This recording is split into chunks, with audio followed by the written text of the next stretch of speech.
Sa likod ng kagandahan ng Baguio City, may mga nakakakilabot na misteryo na bumabalot dito.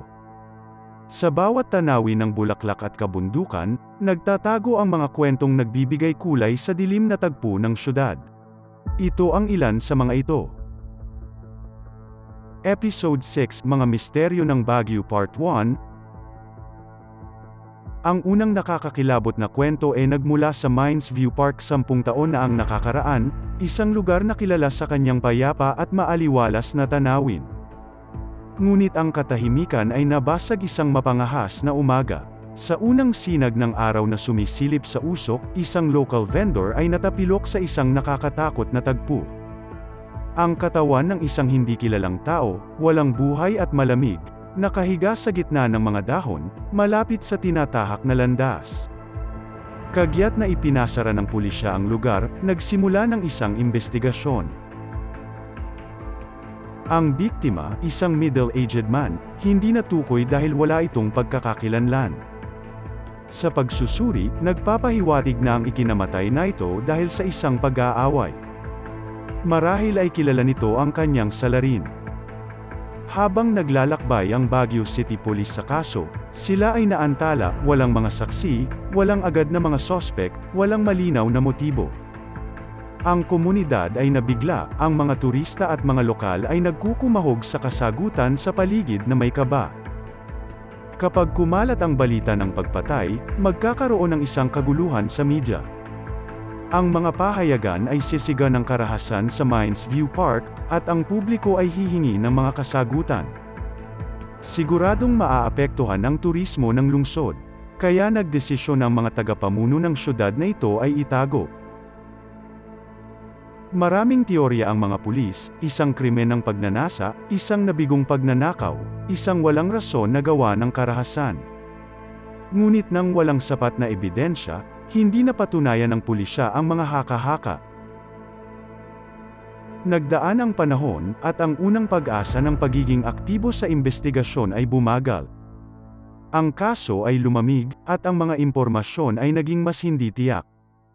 Ang pagkakakilanlan ng lalaki ay nanatiling isang misteryo, ang mga tanong tungkol sa kanyang kamatayan ay dumami kaysa sa bumaba.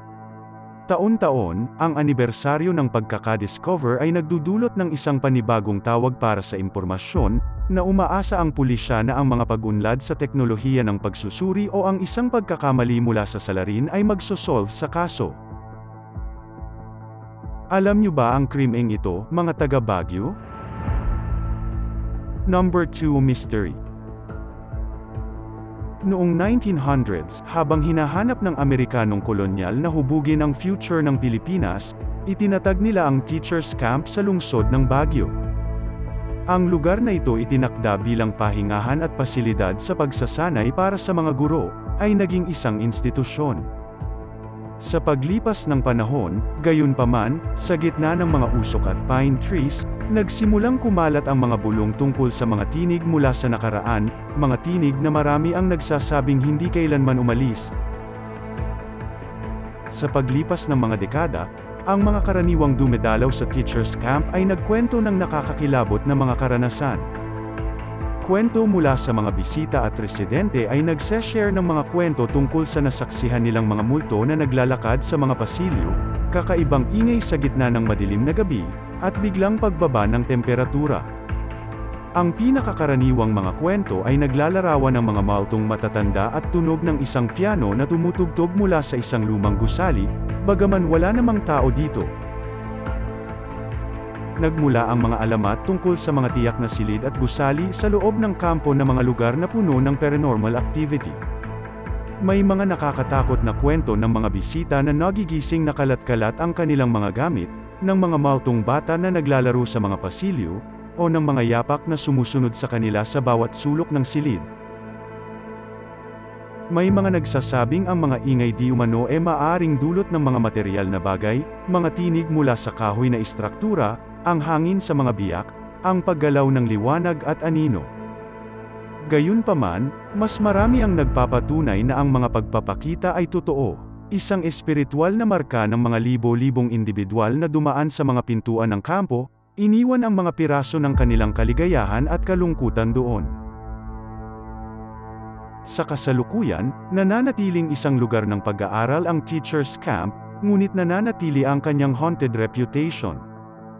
Nagiging pook ng kasaganaan ito para sa mga ghost hunters at paksa ng maraming paranormal na investigasyon.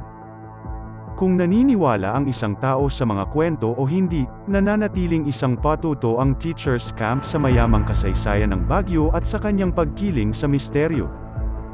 Ito ay patuloy na paboritong kwento sa mga lokal at bisita, isang hindi nahuhulaang misteryo na balot sa mga ulap ng Cordilleras. Ikaw, may ganitong experience ka rin ba dito?